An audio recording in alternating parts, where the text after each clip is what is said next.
అక్షయ తృతీయ వైశాఖ మాసంలో శుక్లపక్ష తృతీయ తిథిన జరుపుకునే అత్యంత పవిత్రమైన హిందూ పండుగ. అక్షయ అంటే నశించినది లేదా తరగనిది అని అర్థం. ఈ రోజున చేసే పూజలు, దానాలు మరియు కొత్తగా కొనే బంగారం, వెండి వస్తువులు శాశ్వతమైన శుభ ఫలితాలు ఇస్తాయని, సంపద పెరుగుతుందని నమ్ముతారు. ఇది వివాహాలు, గృహప్రవేశాలు, కొత్త పనులు ప్రారంభించడానికి అత్యంత శుభప్రదమైన రోజు. ఈ రోజున బంగారం, వెండి లేదా ఇతర విలువైన వస్తువులను కొనడం వల్ల లక్ష్మీదేవి అనుగ్రహం, ఇంట్లో సిరి సంపదలు వృద్ధి చెందుతాయి అనేది ఒక నమ్మకం మాత్రమే.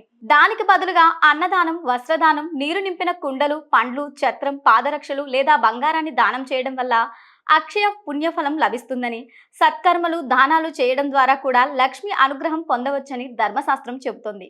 ఈ అక్షయ తృతీయ రోజున పరశురాముడు, హయగ్రీవుడు జన్మించారు. మహాభారతంలో పాండవులకు సూర్యభగవానుడు అక్షయ పాత్రను ప్రసాదించిన రోజు. వ్యాస మహర్షి మహాభారతాన్ని గణేశుడు రాయడం ప్రారంభించిన రోజు. ఈ రోజున గంగా నది భూమిపైకి అవతరించింది. ఈ రోజున త్రేతాయుగం ప్రారంభాన్ని సూచిస్తుంది. భక్త సుధామ ఈ రోజు ద్వారకలో భగవాన్ శ్రీ కృష్ణ భగవానుడిని దర్శించుకున్నారు. ఆదిగురు శంకరాచార్యులు ఈ రోజున కనకధర స్తోత్రం రచించారు. కుబేరుడు ఈ రోజునే తన సంపదను మరియు సంపద సంరక్షుడి పదవిని పొందాడు.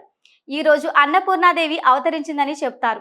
సింహాచలంలో వరాహ నరసింహస్వామి వారి చందనోత్సవం అంటే నిజస్వరూప దర్శనం. జైన మతంలో కూడా ఇది ఒక ముఖ్యమైన పండుగ. మొదటి తీర్థంకుడైన ఋషభదేవుడు తన ఉపవాసాన్ని విరమించిన రోజు. అక్షయ తృతీయ రోజున ఉదయాన్నే నిద్రలేచి పవిత్ర స్నానం ఆచరించాలి. విష్ణుమూర్తి లేదా లక్ష్మీదేవిని పూజించాలి. లక్ష్మీ అష్టోత్తరం చదువుకోవడం, విష్ణు సహస్రనామ పారాయణం చేయడం, శక్తి మేరకు దానం చేయడం మంచిది. అక్షయ తృతీయ నాడు కొనాల్సింది బంగారం కాదు, చేయాల్సింది దానం.